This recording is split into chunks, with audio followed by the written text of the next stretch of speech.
Scream, the MTV TV series, where it went wrong. This video is almost too easy because I have not made it a secret that I've pretty much hated this show since the beginning, since the inception.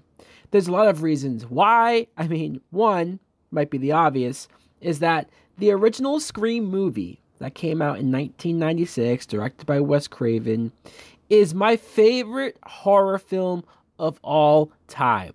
So that's a lot of baggage. That's a lot to go into a show that's claiming to be something that can carry that name, that can carry that fun, that can carry what that movie represents. You have to sell me that there's a reason to make a TV show like this, and I didn't get it. I didn't see it from day one. Let's talk about their biggest mistake, and the very first mistake that I can point out, the killer's mask. This is huge. You're going to use the name Scream. You're going to use that brand, something that has been around for a couple decades at this point. And when you hear the name, when you think of that, you think of the original mask. You think of the Ghostface killer and how it looks. That, yeah, it can be easily found by any character in that universe. That's how it's available. But there is a creep factor to it. There is something more creepy, not just because of the way the mask looks, but just the idea that there is somebody behind that, a human being who is using this look, using the phone calls, using everything that has been built into what that mask, what that character represents. So why would you change it? Why? You put out a trailer on MTV that shows a mask that's not like this. If anyone wanted to argue that, oh, maybe they didn't have the rights, or maybe this, or maybe that, no, they changed it on their own.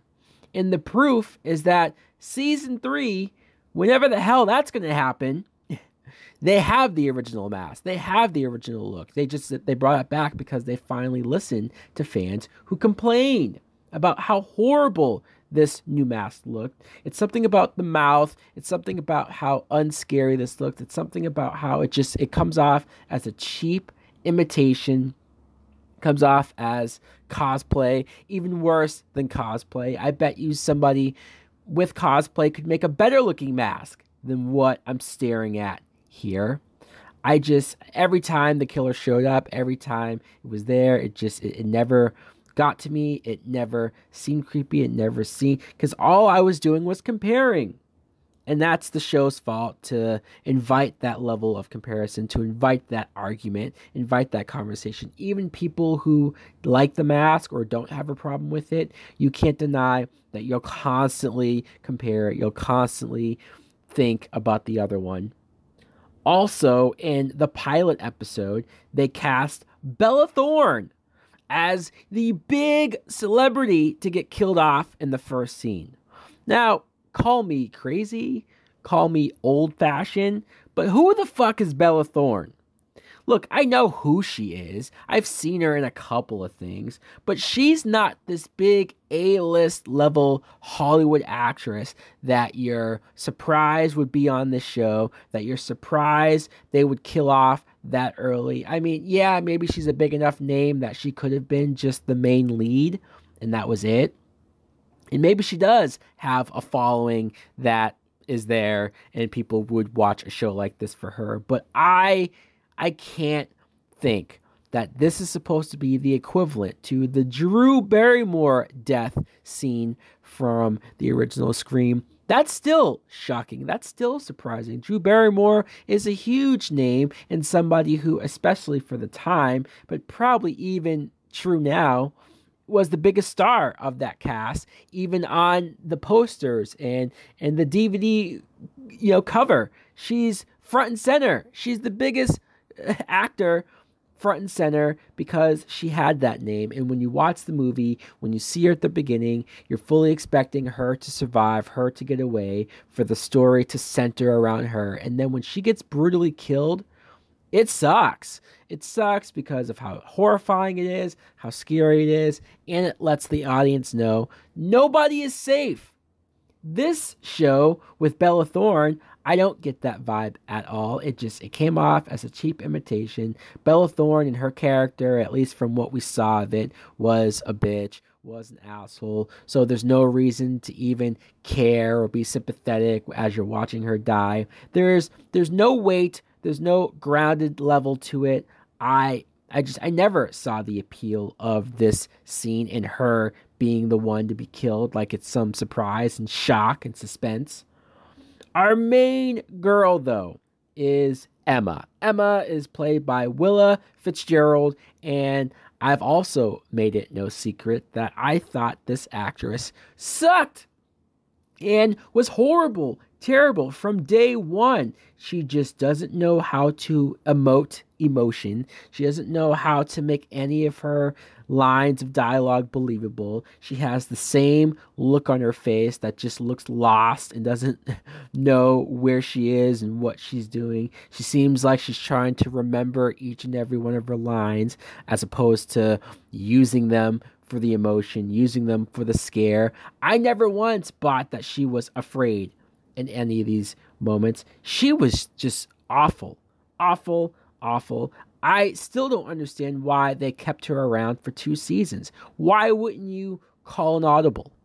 Even if it wasn't the original plan, even if she is supposed to be the main character, the main girl, you should have just killed her off by the end of season 1, if not sooner. Because she's hard to watch, man. She's brutal. Brutal, brutal. I feel a little bad to attack her like this. I feel a little bad to constantly put her down because ultimately it's not her fault. Ultimately, hey, she just showed up for an audition and she got the part somehow, some way. I blame the producers. I blame the casting agent to not know well enough that you need a good actress. You need somebody who can sell these moments. You need somebody who is going to be the main character and is going to be believable and buyable. Somebody that you want to follow in these situations. Look at Emma Roberts, who I know is in a bunch of these type of things, American Horror Story, Scream Queens, and that's more of a comedic thing, but she could pull off so much of the horror, being afraid, the comedy, and I'm not saying you should have casted her because she was also in Scream 4, so maybe that would have been weird. I'm just saying that you need an actress like that. You need somebody who is capable, who is able to do some big time emotional stuff, whether it's funny or whether it's being scared or whether it's being angry or whether it's being strong, and somebody that's going to step up to the plate. I never bought that with this girl. Not once. I still think if they had killed Emma off, you make the main character Audrey. Audrey was the best friend to Emma, somebody who she grew up with, who had a dark side to her, had her own secrets, and I thought this made her complex. I thought this made her interesting. Every time she was on screen, I thought, yes, follow her. Because she actually has some interesting stuff going on. She actually has some depth to her character. She's not just one note. She's not just one dimensional. She's not just filled with the most cliched type moments and situations and love drama stuff that you've seen. No, she actually had some really horrible stuff happen with her girlfriend, or even when you get to the end of the season and the stuff that she was willing and able to do. But I think it was a missed opportunity to not shove her in the forefront. Horrible acting is what this show was known for. A lot of these actors, a lot of this cast was filled with bad actors. For example, Will, who was Emma's ex-boyfriend. Man, watching these two actors try to pretend like they used to be in love, try to pretend like there was any chemistry left between them, was so hilarious. It felt like we were watching a purposely awkward, scary movie scene or something. Bad, bad, bad. His best friend Jake was also a shit actor. He was the boyfriend to Brooke, and he was a douche, an absolute douche. He couldn't have died at any sooner. And his relationship with Brooke, like, who gave a shit? Who cared about them? He was a dick to her. He was lying. He was mistrustful. Brooke is somebody that I don't want to say she was a bad actress. She wasn't maybe the greatest, and she was pretty to look at, so that was probably the main reason why she was there. But I think the writing of Brooke was the worst parts of her, how they always had her with these a-hole guys, and she was always stuck in these situations, even when she developed that love affair with her teacher. Oh, why all of this teeny bop soap opera drama stuff? I know it's MTV, and I know that that's what was salacious for them, but this is a killer show. Do you know how many episodes we went through without any kills happening? It was brutal. Oodle. It was something that was a chore to get through. If I wasn't reviewing it, if people didn't enjoy watching me rant on every single episode, I would have quit probably before the halfway point of season 1. It was that terrible, that bad, and the writing for Brooke didn't do it justice. In fact, they had her start to date another creep, another weirdo. I'm talking about Gustavo. First of all, this actor sucked, so that's just another actor to add to the list of suctitude. But the character, which is every scene he was in, he was so creepy. He was so weird. He was so, oh, I could be the killer. I know that's the fun of these mass killer, mystery killer type movies or shows, but this was so over the top that there was no way he couldn't be the killer, but yet he never was the killer. And so he just was creepy just to be creepy. Ultimately, none of the stuff with him led to anywhere, made it for anything interesting. He just was an annoying character with Brooke, who just her being with him made her even more annoying. Noah, maybe not the best actor ever as well, but I liked the character enough because he was basically fake Randy. He was the kid who knew so much about horror films, knew so much trivia, knowledge, and quoted stuff, but Season 1, he did that. Season 1, he would talk about movies and quote things, and it was fine, although it just wasn't nearly as clever as Randy from the original Scream movies were. I mean, Jamie Kennedy had some great lines, some great scenes, some memorable, quotable scenes that people still to this day, when they think of Scream, talk about. Everybody is a suspect. I'll be right back. There are certain rules in order to survive a horror movie. It goes on and on. The list is endless. And he was funny. And he was entertaining. And Noah didn't really have that. He wasn't as charismatic. He wasn't as funny. He wasn't as fun. And by season 2, they cut back so much on the movie references with Noah. Like, you almost forgot that he liked horror movies, or that he was supposed to be the fake Randy character, because they gave up. Also, if I'm going to talk about bad acting, I have to mention Emma's mom. Holy shit. This actress is terrible. Absolutely terrible. She's hot garbage every time. Between her and Emma, the two worst actors on the show, we had so many scenes with them together where they're trying to be emotional, trying to act like actual mother and daughter, but you're never buying it for a second. It's almost like this actress knew that this was a shit show, and she just figured, hey, I'll collect a paycheck. She probably figured she would get killed off, which I was hoping they would kill her off, but they never, ever did. Lame as fuck with the kills. I mean, I'm trying to sit here and remember the most memorable kills of the show. I remember Will having a decent death, and I remember Jake when he got killed off in the beginning of season 2. But other than that, it's pretty standard. It's pretty what we've seen 1,000 times before. Nothing original, nothing that would shock us, or nothing that raises the steps, raises the level of anything that's been in any of the Scream movies, even Scream 4, which apparently everybody hates besides me. I enjoy Scream 4. Even that had much better kills, much bloodier kills, much gorier kills.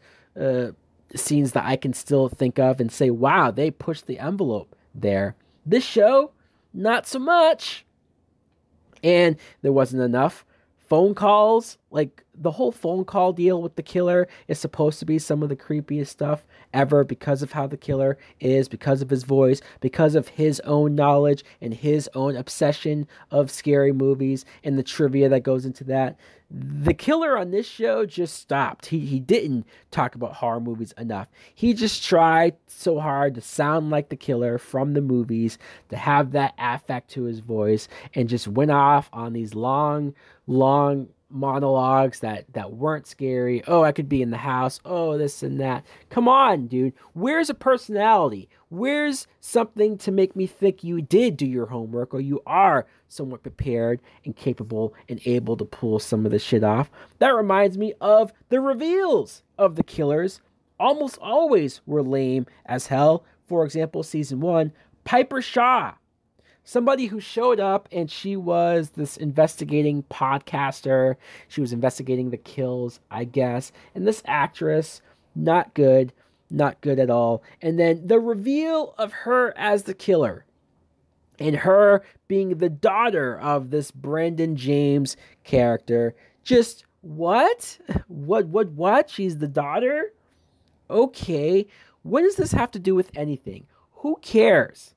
All of it was a big, just not satisfying, a huge letdown. And then going into season 2, they had this whole reveal that she had an accomplice. So the mystery was, who was her accomplice? Everyone thought it was Audrey because of what she had done and some of the information that she was feeding to them, because she was upset with Emma, which I can't blame her. I can't blame Audrey for wanting Emma to at least get fucked with, if not just killed altogether. She, of course, came around, and it was not Audrey. It ended up being Kieran. Kieran, who ended up being Emma's new boyfriend in season 1, and they made him look suspicious for so long. And then by season 2, he came around to be a good guy, and we all thought he was well and good until he was revealed as the killer. They had this whole side plot too of his cousin, and just awful. The actor could never pull any of this shit off. When he did finally snap and reveal his craziness, that's the moment where I started to go along with him as an actor and say, okay, fine, maybe you can pull crazy off.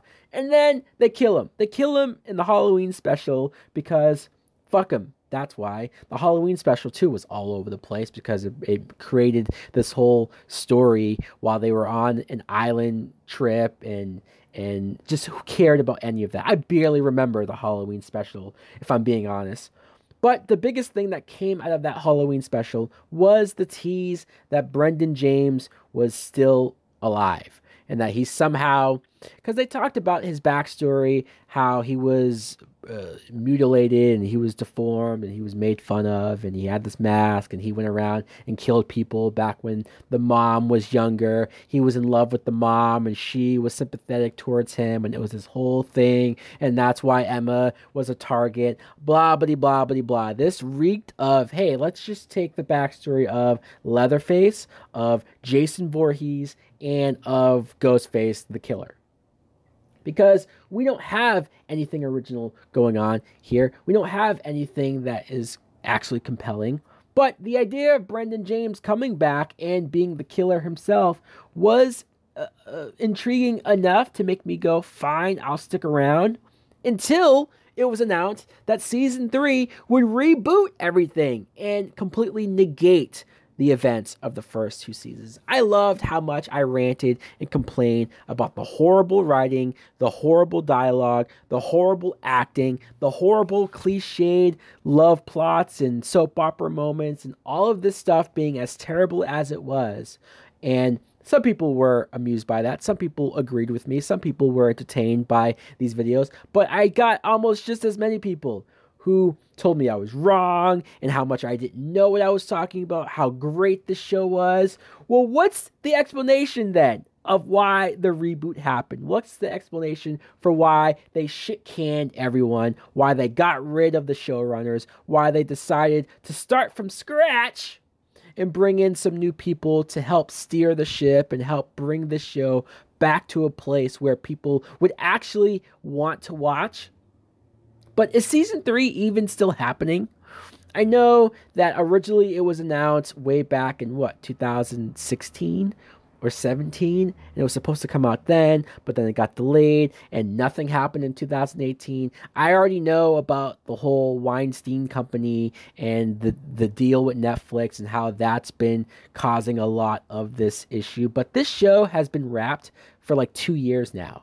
So it's just sitting there collecting dust and will probably never see the light of day, especially because MTV is going away from scripted shows. It wants to focus more on reality TV.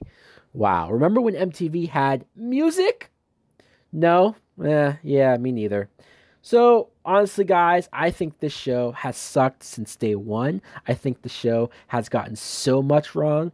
If you want to argue that it might have had a couple of scenes here and there, or a couple of characters, and when I say a couple, 2 at the most, that were likable or that were decent actors, the rest of it, there's no excuse. The rest of it was horrible. The rest of it was amateur. The rest of it was such bottom of the barrel level material.